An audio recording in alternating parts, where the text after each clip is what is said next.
Are we ready? Okay. Okay, well, hello, the living well. I'm very, very excited to meet with you today.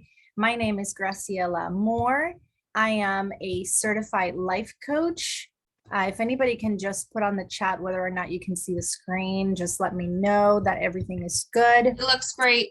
Okay, thank you. So yeah, certified life coach with Journey Coaching, Hope expert, and hopefully, as you'll see, even at the end of this tiny presentation, you'll feel the motivation. I'm a motivational storyteller at heart. So that's like what I do every day along with my coaching.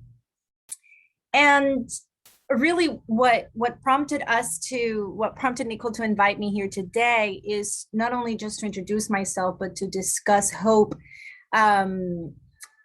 in general, as well as the Hope series, which is what I do with my clients and what I'll hopefully be sharing with you all in the upcoming weeks, right? I know that you all struggle, are witness, survivors, and all the things, right, of narcissistic abuse, really other types of abuse that come to it. I mean, my personal experience has been verbal abuse and neglect in previous relationships. So I guess we could say I survived that. And then I struggle with that codependency. And I think it has to do a lot with my background and upbringing, right? We learn behaviors from family and from our parents, unfortunately, right, to our disadvantage as opposed to our advantage sometimes. So that was my experience. And then really with the Hope, it was all a matter of looking back at my story and my journey and all of those broken relationships, broken dreams, broken promises, everything that I went through, and deciding, right? So the choice is key. Deciding to look at the positive, learn more about positive psychology, what goes on in the brain, how do we take daily steps to move forward into positivity, fulfillment, just a hopeful mindset. And then all of those positive things lead to a gratitude mindset, which I get it. We're thankful for this or that. That's fine. We're thankful people. We say thank you to others when they come to us. But a grateful mindset, according to the American Association of Psychology, when you're at that level, that means that you can look at your past, look at situations, look at your struggles, right? What you called struggle, look at the drama and be grateful for lessons, people that you met along the way, the place that you are in life now because of those stories that may have been broken. But, once you reach the point of wholeness, you look back at your life and every situation with gratitude. And so that's the goal, not just for me, but for everyone. And I've just been called to deliver this message to everyone. And that's what my life is about right now. And I'm very excited about it. So thank you again for joining us and for being here. My Instagram handle is on the screen, as well as my website, and we can connect with my email and everything.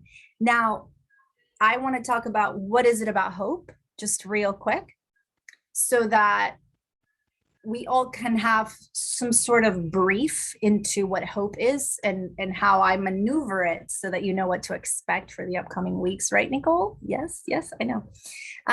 So understanding hope as a habit is essential for goal accomplishing. So let's look at that first bullet real quick. What that means is whatever your goal is. So I know that a goal could be, I am going to prepare and kill an interview. And then I sit down and I get that interview and I killed it. Wow, I reached my goal. That's awesome. Good for you. You reached the goal. Okay, great. But a goal can also be, I want to go from surviving to thriving. I want to commit to go from surviving to thriving? What do I need to do in order to go from one to the other? And then you break that big goal into smaller goals. Okay, well, one thing, you joined the living well. Check, we're good there. Number two, you ask for help, right? Whether it's from a therapist or a life coach or support, family, your bishop, your pastor, whoever, right? The point is to communicate. So that's another one. Once you do that goal, check, that's another goal. So what brings you from goal 1 to goal 2, 3, 4, 5, I made it, I'm safe, I'm loved, I'm home, is hope. Hope is the thread that just ties it all together. And for me to realize that was just fascinating. So that's one. And then number two, it provides hope, provides a baseline of support and comfort. Why? Well, because when it comes to spirituality, so those of us that may be spiritual, we have a certain advantage, a small advantage, in which we attach our faith to that and our hope as well. So that's cool. And then if we're not, for those of us that may not be, hope just becomes more of a noun. How do I use it? How do I make it into a tool? And so providing the baseline of, what do I want to do? This, okay, well, I'm hopeful, so I'm good for now. Let me figure out how to get there. So hope is the baseline.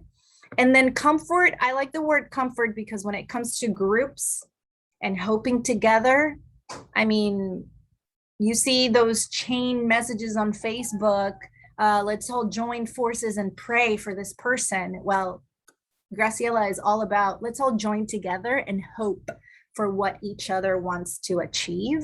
And then hopefully, we send vibes to each other and it's like, oh, we're manifesting, what she may want or what they may want, or what I want, right? Manifesting together. Even right now, you're all helping me manifest my goal of talking about hope. So thank you so much for being here. And then tool, how is it a tool? So hope becomes a tool once you get into the habit of mindset, mindfulness, and just being mindful, I guess, of what you do every day, the patterns of behavior, the boundaries that you enforce and maintain, the resolutions that you seek with purpose. And then once you seek them, you resolve and you try hard not to go back, right? So all of those things, hope is a tool to just go from one to the other, just like the goal achievement, right? And then it helps just not just now, but for the future. Strength in numbers, that goes with the community as well. That goes without saying, because you all meet every week and in certain different areas and aspects with the living well. And then understanding the types of hope. There's 7, according to the work of Julie Naras. She has a book called Apprenticed to Hope. And there's 7, and really just, hope in Christ, which is a separate one. So if you're a Christian, then there's 8. That's all I wanted to say. But so the different types of hope go from anything like inborn hope, which is the inkling of an interest of something, the curiosity that allows you to just say, oh, I'm interested in that. I wonder if I would be good at it. I wonder if I can do it. I wonder if I'm strong enough to get out of this situation. I wonder if I'm strong enough to reach out to this person. That wonderment, that's that inborn hope. So imagine it like a tiny little flame in your heart that says, oh, I wonder if I could do that. Or I wonder if I'll like it, right? So that's inborn hope. And then there's other types like borrowed hope, which I think is the most important one when it comes to group and community, is how we lend out hope and borrow it from each other, right? So right now in my career, I am at a point where I need to make sure that my hope cup is filled so that I can be here and doing this and, lending out hope to others, right? That little light is burning for all of you right now. And so power in numbers, power in community. Chosen hope is also huge. Imagine hashtag Black Lives Matter.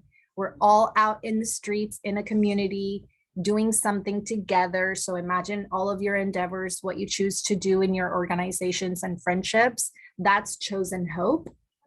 And then unrealistic hope is also big, right? Because we need to acknowledge and get to the point where we know that if we are holding on to unrealistic hope about our situation or about the person we are with or about anything, let's get to the point where we can acknowledge that that hope is futile, pointless, a waste of time, accept it, and then move forward, right? Once you accept it, that unrealistic hope, it's gone, and now it's chosen hope. And then boom, boom, boom, you reach the perfect brightness of hope, which is the total gratitude mindset that I spoke about earlier. And then, the ultimate goal, Julie Naraz in her book calls it mature hope. The American Association of Psychology calls it gratitude. And I call it that perfect brightness of hope. And what they say in between these two, the book and the organization, and then me and my experience, is a person with mature hope, a person that gets to that point, can look at life and survive the day to day with gratitude. Like I said in the beginning, just with an open-minded mindness. Is that a word? Oh, I'm bilingual, so I apologize if open-mindedness is not a word, but just to look at the future with the inborn hope of growth, the inborn hope of, gratitude, and just knowing that no matter what, hopefully, right? Instead of quotations, let's do parentheses. No matter what, you are safe, you are loved, you have a community, you have a job. We can break it down to all of the details, right? And all the things that we can be grateful for. Yeah, any questions? That's pretty much it. That's my little bit for the day. But any questions or comments, anything that you would like to share in the chat? I see you, Nicole. Hi. Wow, I love this, and I love you. You are a rock star. And just so you know, open-mindedness is a word. I Googled it. So right off the bat, some of the parts, the huge takeaways that I know we as a community are really going to appreciate, first of all, is borrowed hope, because that's what you and I are lending to them right now, because we want them to see that there is hope beyond their situation. I get girls that come into our community all the time and then say, I'm stuck, all the time. And we want to show them how not stuck they are, and how like you said, you've overcome even emotional abuse and some neglect. So you were able to do it. I was able to do it. That's what we're doing here. Kelly's done it. A lot of people in our community have done it. So if we can do it, then so can they. And so, because we're the same, we don't have any special circumstances or resources, but that's the beauty of educating ourselves, is that we get to learn what's out there and be aware of what's beyond our current circumstances, because we get siloed in trauma and we get stuck there and we believe there's no way out because we literally just can't see it in the moment.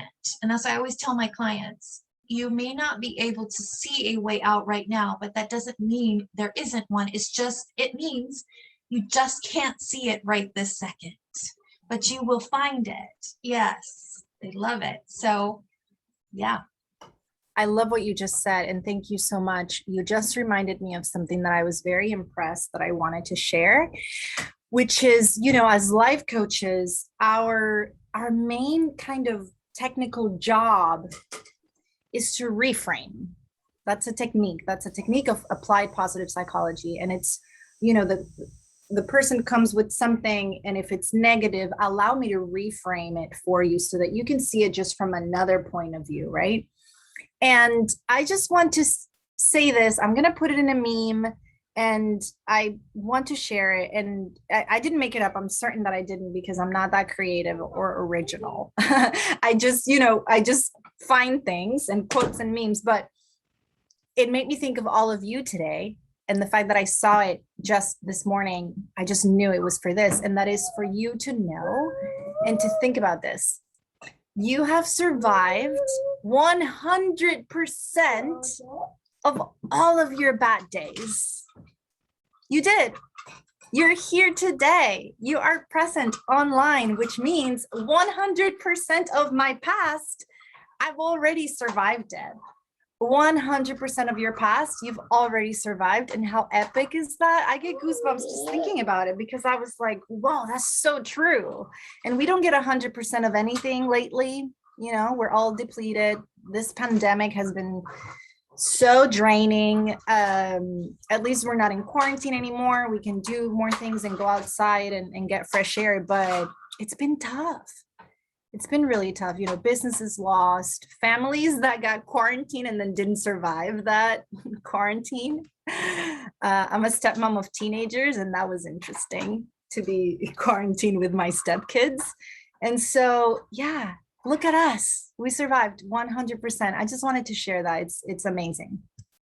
So true. It is so true. And that means that we're more resilient than we ever realized, because at the time we felt broken down and weak and vulnerable, but we survived and we're making our way, and we keep getting back up again. And that's huge. So I don't think we realize how powerful we really are.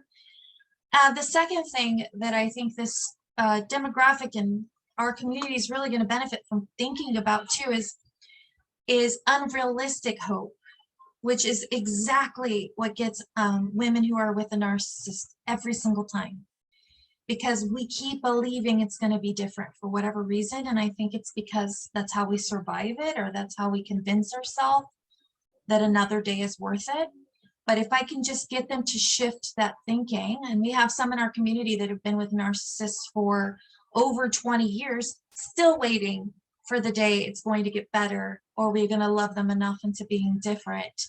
And so if you can come to terms with your reality, which is the first huge step in overcoming narcissistic abuse, it's just accepting reality. And what a big deal that is for everything, accepting everything that happens. It's this concept I try to teach called surrender.